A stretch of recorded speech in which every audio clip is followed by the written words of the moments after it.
A conversation on mental health. It's May, that means it's Mental Health Awareness Month, and globally this month is dedicated to breaking stigma, encouraging open conversations, and pushing for accessible mental health services.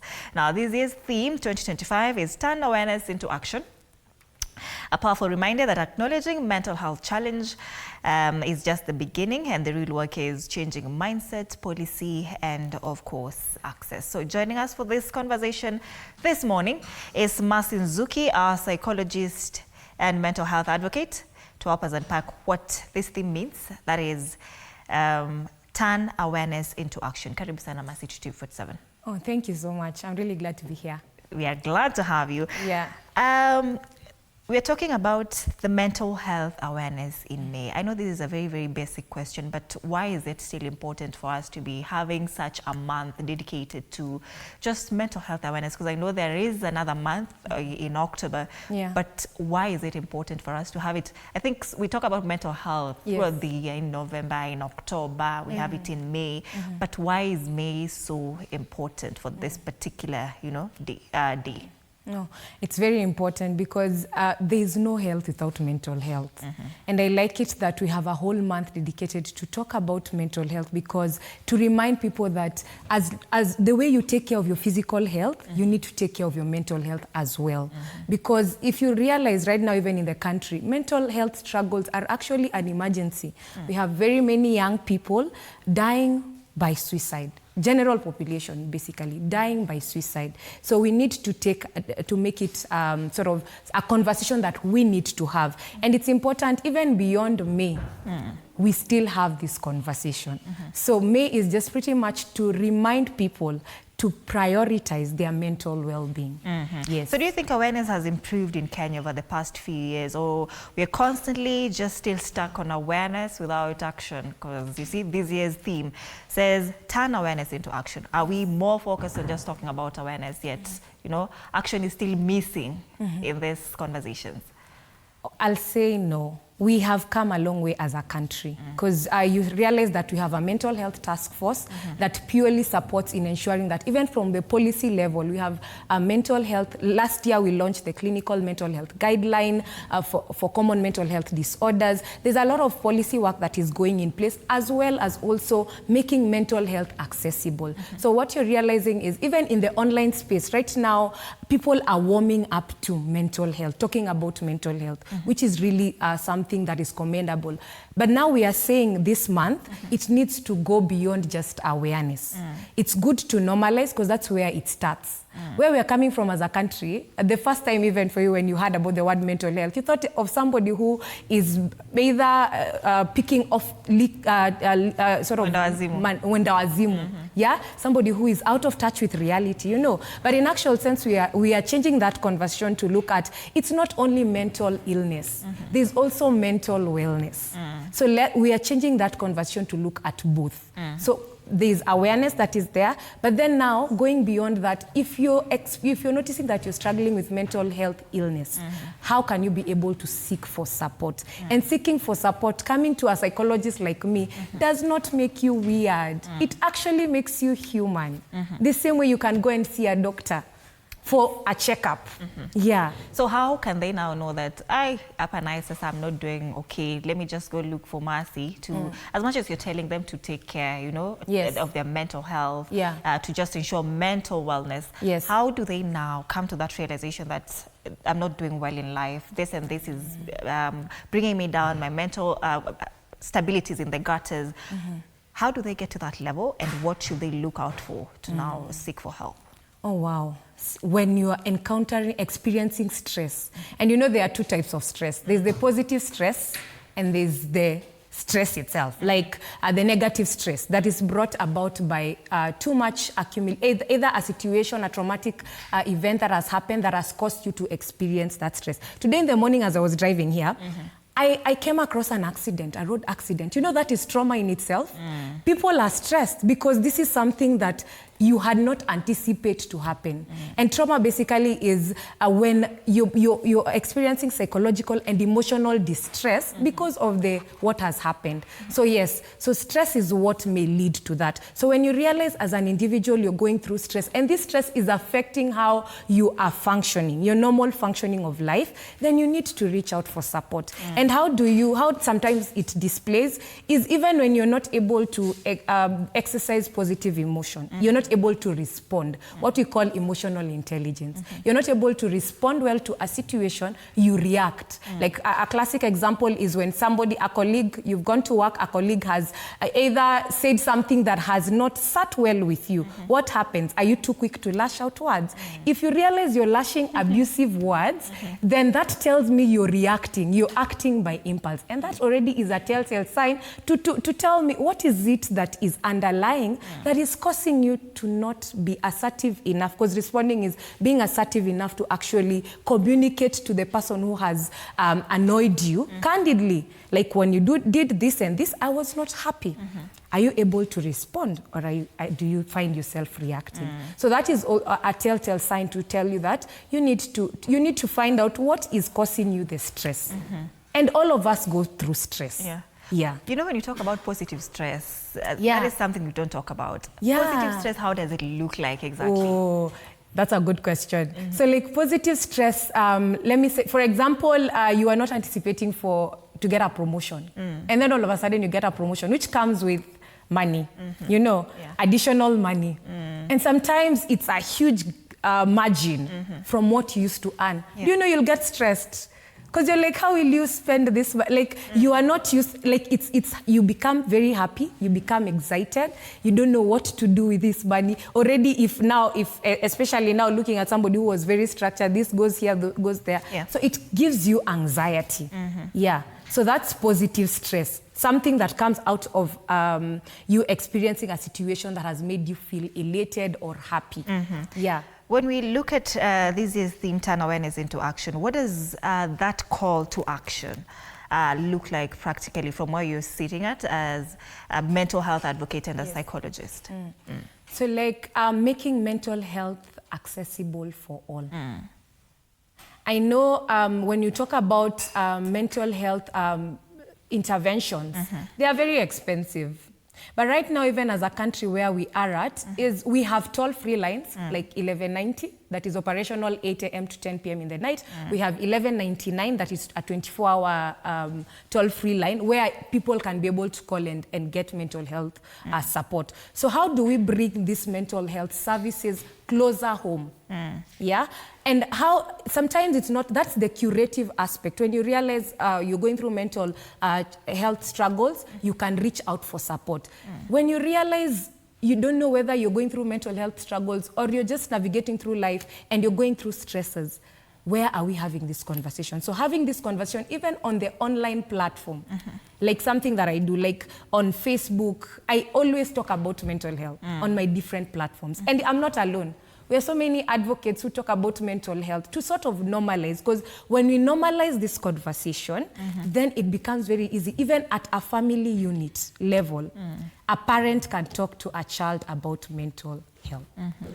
So that is what it means. Let's bring this conversation closer home. That the mother can sit down with a child and have conversations about mental health. And it's not about the jargons, oh, mental health is this. No, it's just asking your child, how are you today? What happened in school? You seem sad today. What is happening? So having conversations at a family level, having conversation as individuals, getting to ask your friend, your colleague, are you okay? Today you seem happy. What is happening? So bringing that conversation close home.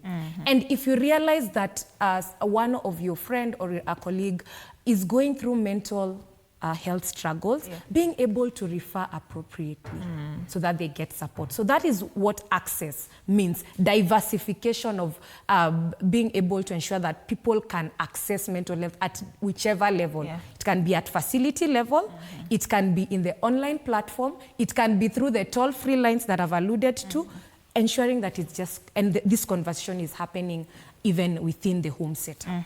But even as you call for, accessible mental health care services, do you say we have enough mental health help, or rather just essential services to offer help to these people who have mental health issues, being that, mental health funding remains a critical issue in the country? From where you sit, even as you're championing for accessible services, are we getting somewhere in terms of just ensuring that these services are realized in the country?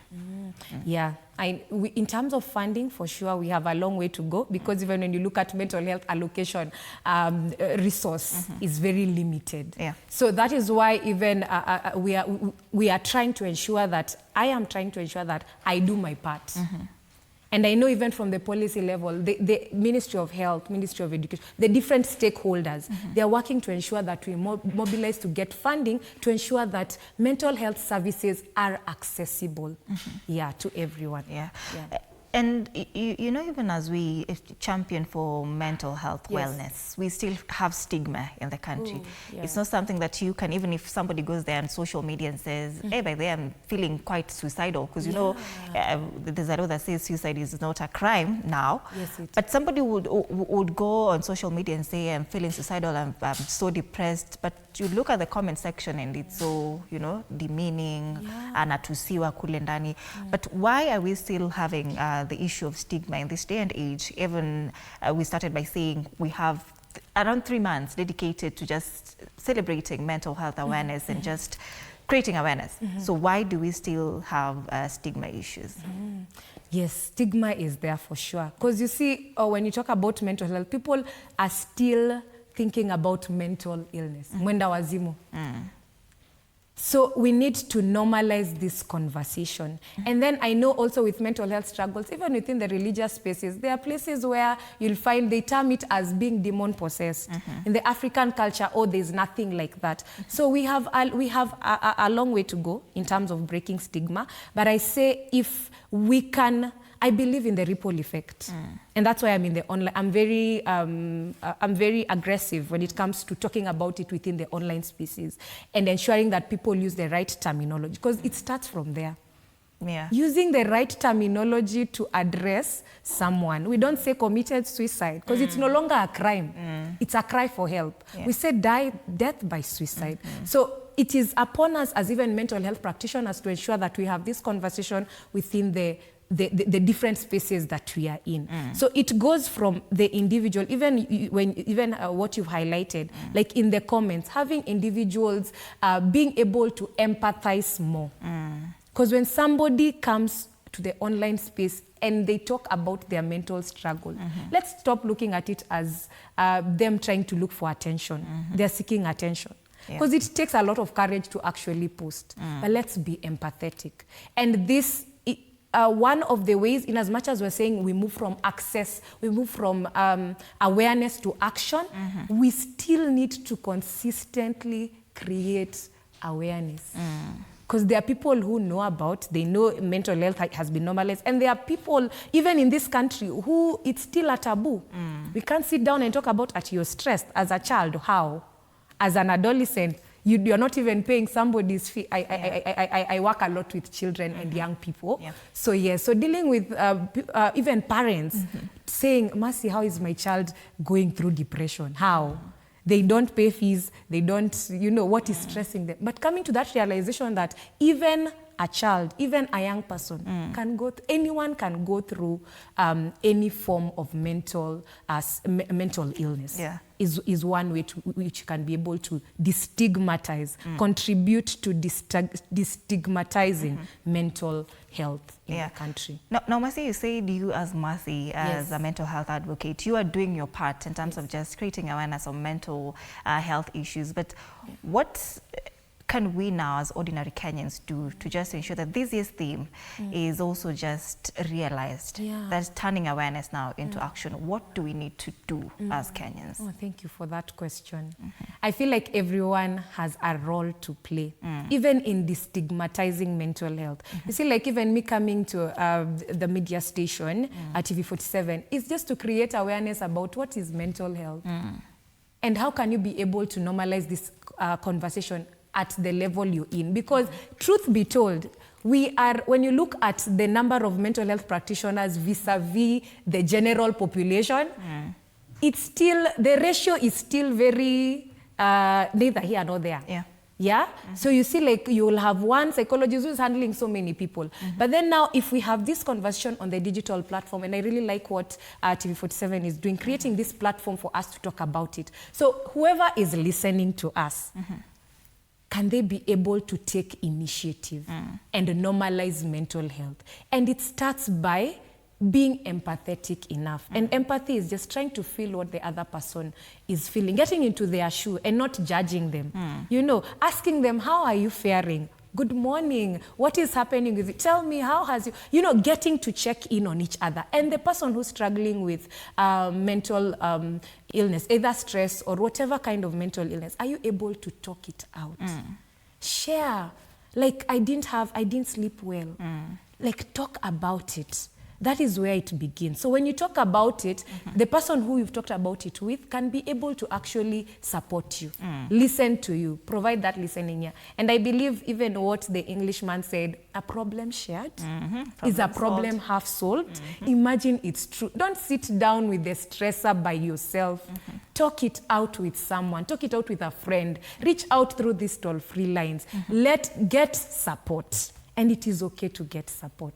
So for all the general population, take the initiative to learn more about mental health. And that is why there was the launch of the National Clinical Mental Health Guidelines for common the National Clinical Mental Health Guidelines for common mental health disorders that was launched last year. And it highlights the common mental health disorders that are in the country. So go online, search for it by Ministry of Health.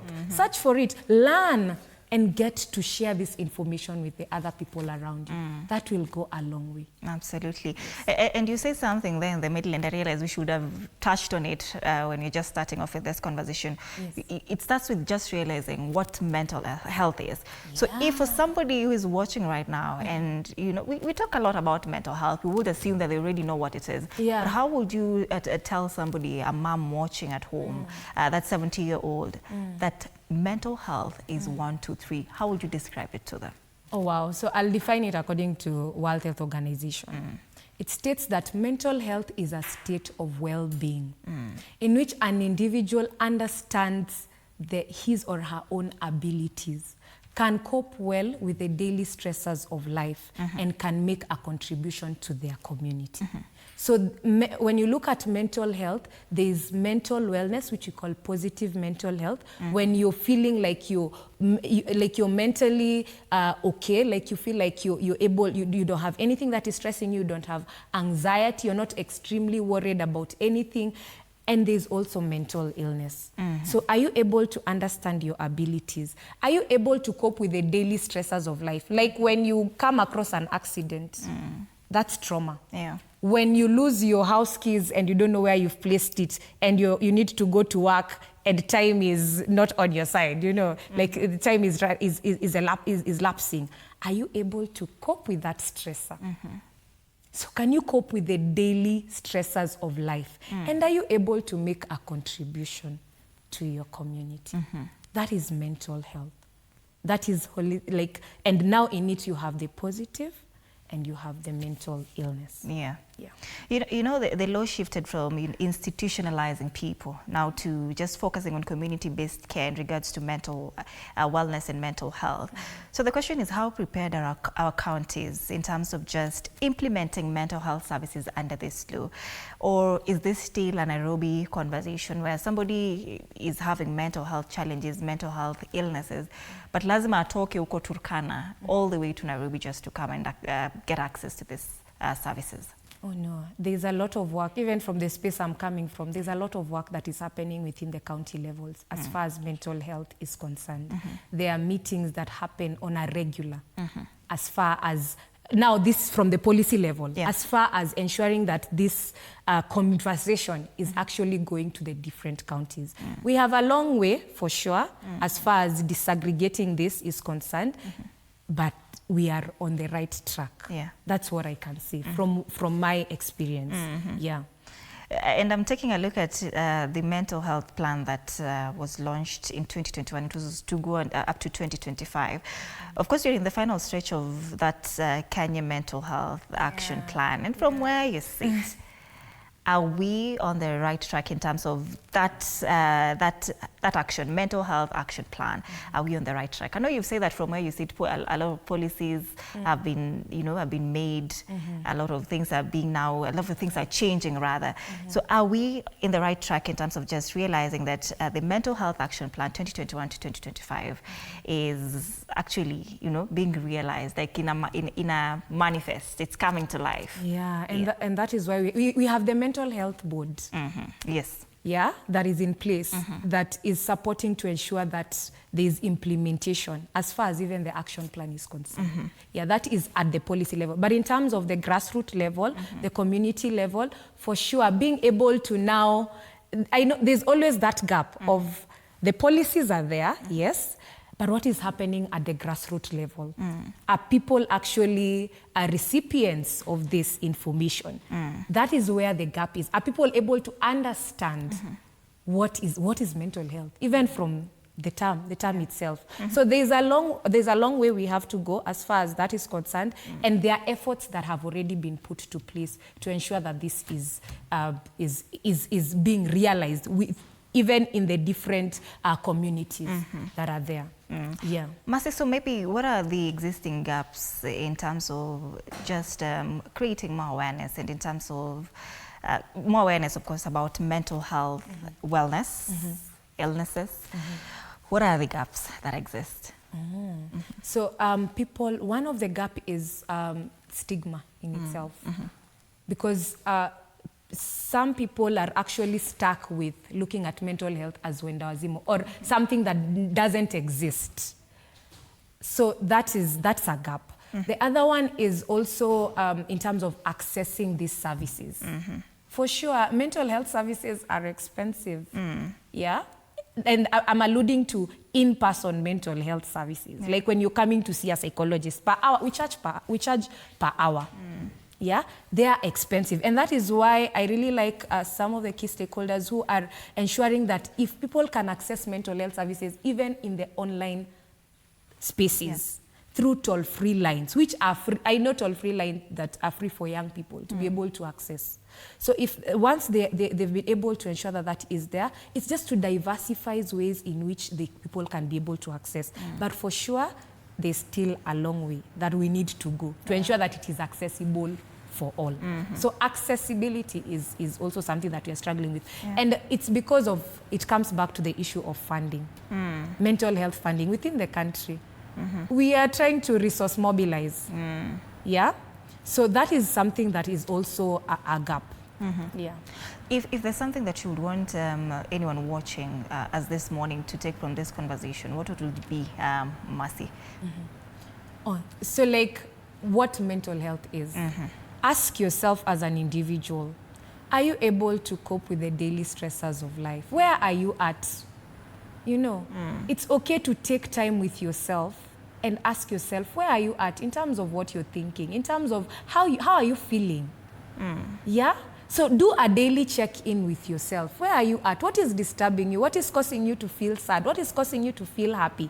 Be in touch with your emotions. Be in touch with your thoughts. I see so many people saying, sometimes I don't have to feel it. I don't have to allow myself to feel it. I just have to think about it. Imagine you cannot separate.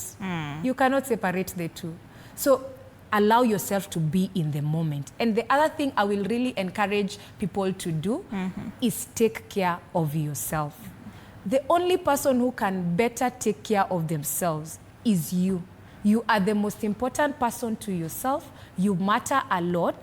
So take care of yourself. And how you start to take care of yourself is by doing daily check-ins. Because self-care, when you talk about self-care, it's not about going out, buying yourself things, which it's good, or going for a run, something that excites you. It's okay, do something that excites you. But at the same time, I would want us to look at self-care as also internally, because it's inside out. Are you able to take care of yourself? Are you able to get in touch with your emotions? Are you able to acknowledge that you're sad? And are you able to ask for help? And asking for help is okay. It's not weakness. It's not weakness. All of us need to, let's normalize asking for help. Can you ask for help when you need to? So I will encourage people to be open enough to seek support. The individual, open enough to seek support. And remember, you matter. And start taking care of yourself by even starting with, how are you feeling? Getting in touch with your feelings, getting in touch with your thoughts. Yeah. Usually we're used to, as we wind up, this is your last question. We have events prepared, you know, for Mental Health Awareness Week, for Mental Health Awareness Month. Do we have any events coming up next week, starting 12th to the 18th of May during the Mental Health Awareness Week? Do you have events for this month that you as mental health advocates maybe you have in store for us to just participate in? I know there are various organizations that have events, this month being Mental Health Month. Yeah, so there are a number of events, and one place I can even ask people to go check is the online space, because I am cognizant that most people have access to the online space. Yeah, so you can be able to see there are a number of mental health events that are coming. All right, thank you so much, Mercy Nzuki. Mercy is a psychologist and a mental health advocate. She goes by the name The Mind Advocate on social media, just championing for matters mental health, mental wellness. You can check her out and get to learn more about mental health and mental wellness. That's it for this conversation. It's a Feel Good Friday. We're taking a very short break, but DJ Granite is already on standby, and Bansi Kimuyu, of course, to ensure that we enjoy our Friday and we have a soft landing towards the weekend. Stay with us.